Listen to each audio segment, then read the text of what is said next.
Hey YouTube, what's going on?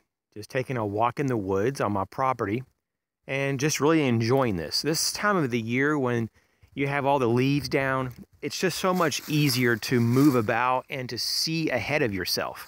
You can kind of see through the woods. You still can't see really far just because there's so many trees to look through, but you can still see much, much further than you could, say, in the middle of summer or early fall. So, yeah, it's a really good time of the year to explore your property, especially if you have a larger piece of property, and to do projects. Like if you want to create paths, to get to different places a lot more efficiently, or to trim up trees and things. It's obviously the better time of the year to do that. Today, the temperature got up about 25 degrees warmer than it has been. And so it's just even that much nicer to get out. But it's still cool out, no doubt about it. But you can definitely tell winter is knocking. So I'm just taking a walk, and I thought I'd bring you along just for a few moments here. And just basically kind of just look at, the whole concept of property ownership, and this is not for everyone, and a lot of people don't want to talk about this because it's something that they may want to do, but they just don't know how to go about it, and it's more of a frustration than not, and I totally get that. I totally get that. I don't personally own a lot of land, like all that you see here is mine, but and it goes back quite a bit. But it's one of those things, though, that it's kind of frustrating if you live in certain parts of the United States and probably even in other countries. It depends on the regulations and laws and taxes. But it just happens, though, that where I live, the taxes are very reasonable, very reasonable. And I still don't think that it's right to tax me on a piece of property. And if I don't pay, then they can take it away from me. I mean, then I don't really own it then, do I? So I think there needs to be a different way to gather taxes for the common good or for the public interest. But with that being said, though, there's a lot of people that do buy land, but they never use it.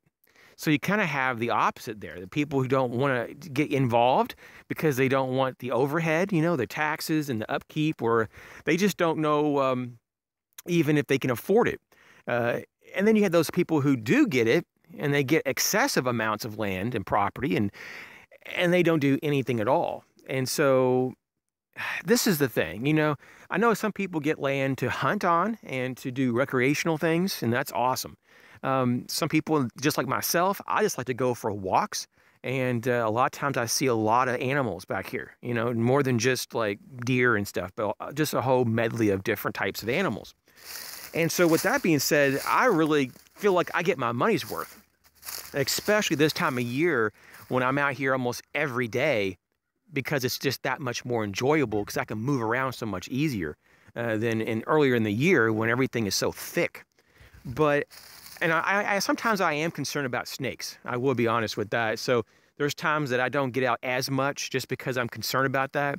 And that's not to say that right now there couldn't still be snakes out, but it's getting so cold that, typically speaking, this time of year they're starting to go and find different places to to kind of hang out, because it's not so great for them to be outside.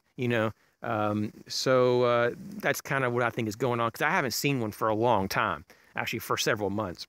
But then there's those individuals that they have all this land but they never use it, and so whenever I've asked those people, it's because either A, they think it's a good investment, which it could be, but it may not be as well because you have all this overhead, especially if you live in a place that has a lot of taxes. And then secondly, though, a lot of people get a lot of land, or at least some land, to create a buffer from their neighbors, because maybe they just want a lot more privacy, and maybe there's that possibility that they want to build something in the future, but they just don't know. So they just want to have the option to do that. So, there's all kinds of different types of land. Like mine is kind of hilly, or kind of, I don't know how you say it, like wavy. It isn't so flat, let's just say that. But that was never something that I had to have, I'm not looking for a place to raise cattle or something like that. This is just kind of just some woods that I really enjoyed when I found this, and so that's what I got. So you kind of have to just figure out: do you want to play the game, with the government? Do you want to pay the taxes and can you afford the mortgage, or can you pay for it outright? You got to figure out all these little nuances before you buy land, even if it's a smaller piece of land. But regardless, though, I think though that for most people, there's a desire to have some property, even if you don't have any plans on doing anything with it. I think it's just kind of like it's a mental thing, like psychologically, we enjoy having space that we can go into that's ours, and that we can kind of just kind of like think about things. Like, for example, like when I go for my walks, I think about a lot of things, and a lot of times I get resolution and solve problems that for some reason I couldn't figure it out, in the house or with other people. Like just because I have the silence, and just because I have this environment, it allows you, or maybe it evokes a certain nature inside of us to find solutions in a different way, or maybe to perceive things differently. So I'm going to go ahead and head on back to the house. I just want to thank you for coming along with me. And what do you think about this property ownership? Do you think that most people really want land? Do you think it's worth it? And if you have land, what do you use your land for? There's really not really a wrong answer here, or a right answer. It just seems like, though, that a lot of people do things these days and they don't think it through.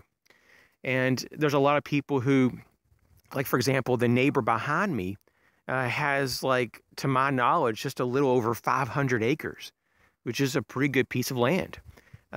But they don't do almost anything with the land besides hunt on the land, like once a year. And I'm not saying that's wrong at all.